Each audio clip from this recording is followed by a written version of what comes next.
slave. He was an indentured servant. He worked in Virginia on a tobacco farm, and his master allowed him to use his own plot of land, so he perfected his skills on that plot of land for 15 years on that plantation. And during that time, he married. He had 4 children. After all of those years, Antonio finally negotiated and bought his own freedom. So he gave money to this man, and he bought his own freedom. And that's when he decided that he was going to become an owner. He changed his name to Anthony Johnson. And in 1640, Anthony and his wife bought a plot of land and hired, not slaves, because there weren't slaves yet, he hired indentured servants. Got it? Now, that same year, in another place, there was another guy. Anthony was, while Anthony was doing all these things, there was a court case involving 3 indentured servants who had escaped. There were 3. And there's 2 white guys and a black guy. Got it? This is different than Anthony, who was over here. Now, these guys ran away. They escaped. They were caught. Well, 2 of them had their servitude extended by 4 years, and the third one had it extended for life. Can you guess which one got life? Which means you no longer can buy your freedom, so you in effect become a slave. It was this one. Are you asking the same question I asked? Why did these guys only get 4 years and this guy get life? Oldest story of time. This was the beginning of slavery. He was black. This is the beginning of the real nightmare that took a long time to get out. Now, back here, these guys are over here. Here's Anthony again. He's got his indentured servant. Well, Anthony's slave was John Castor. John Castor, who was also black, complained to a court that Anthony had unfairly extended his terms of servitude. The court emancipated Castor and said, "You're a free man, you can go."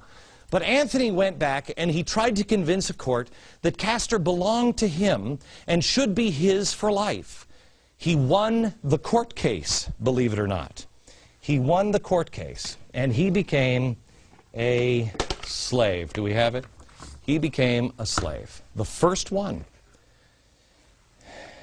I tell you this story to show you that it's a human problem. It doesn't matter. It's not a white condition or a black condition. It's a human condition. Man will enslave any man when he can. This is a warning sign. It has happened throughout history. It's one of the layers of cake. Wait a minute. Everyone can do it. Do you know where the word slave came from? It actually came from the word Slav. Slav. The Slavic people in Central Europe. They were enslaved during the Middle Ages. Every time they'd lose a war, everybody would round them up and enslave them. Slav. Slavery. It didn't become race until much, much later. Now, this is horrible, but it's about to really go off the tracks. How did we go even more wrong than we already are? You always have to come back to the formula. Watch for this formula. When they collude, you're in trouble. Commerce, religion, government, and science. Got to go to tobacco.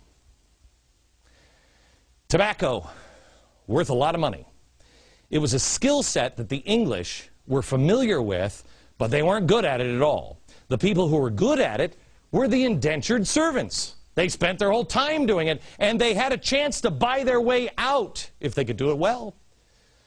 Yet the colonies depended on this, depended on it. Just like they tell us now we're dependent on illegal immigrants. I mean, if they can make your tobacco cheaper or your salad cheaper, believe me, there will always be somebody that will take advantage of it. So, At the time, the colonies were struggling economically, so the pressure started to mount to produce more tobacco and more tobacco, more tobacco. There's a crisis. Sound familiar? At the same time, the colonies argued that freeing the indentured servants was causing a problem. It was a threat to property owners. They said that it was too costly. They couldn't keep up. These guys would leave, and then commerce would be hurt because there was so much turnover, and they had to spend too much money, which made tobacco more expensive, which hurt the economy. So restrictions started being placed. Because commerce was hurt, government stepped in, put more restrictions on. They placed restrictions on owning land. Well, that caused the indentured servants to become upset because, wait a minute, that's our way out. Well, these guys started taking to the streets and setting fires. Of course, instead of this moving the colonies to reject the horrific nature of servitude and move towards freedom, because people's dollars were at stake, they went the other way. You know what's strange here is I think this is actually our first Tea Party. The master was taking too much from the everyday people. It's the first time we saw the attitude of manifest destiny as well. That they could do anything. They can take the land from the servants. In 1662, Virginia took one of the last steps on the road to true evil. They enacted a law that said all children born into the colony to a slave mother would be enslaved. So now, not only were you a slave for the rest of your life, but now that slave passed it on from generation to generation, all based on color. By the way, let's go back here to Anthony Johnson. How did it end for Anthony Johnson? The freed, not slave, but the freed indentured servant, who then was an owner of another black man. He died in 1670. This is the record of it. This is about his land. What happened to his land? Jury had to decide it. The land Johnson left behind, they decided, could be seized by the government. Could be seized by the government because he was, quote, by consequence, an alien. That's why all men are endowed by their Creator with certain inalienable rights. Because this guy used the government to give him the right to own another person. Why? Because it was good for the government. They needed money. It was good for commerce. They needed money. So the government granted him a right because it was good for the collective. A government can give, and a government can take away. The first servitude, then an extended punishment, then a crisis, then people born into slavery. Bit by bit, law by law, we progressed from horrible system of indentured servitude based on religion to an even worse one based solely on color. A little tweak here, a little tweak there, a nudge here, a nudge there. During a crisis, each time that nudge takes us down a little farther the road.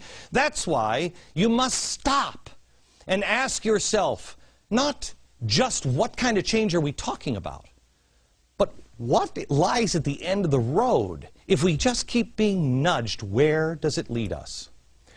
All of this evolved into the monstrous system of slavery that we're all familiar with from our history books. An entire race of people brutally enslaved by slave owners, empowered by the government.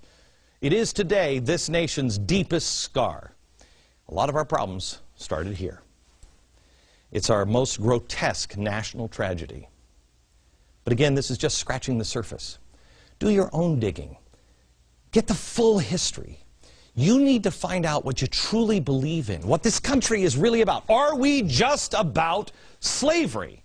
Is this the scar? The commerce, the government, the science, the crisis of tobacco dragged us deeper and deeper into slavery. But here's the part you also have to learn. What began to drag us out? That's next. All right, tonight we're trying to show you just some of the layers of this cake. Oh, the cake boss. I love you. I watch your show all the time.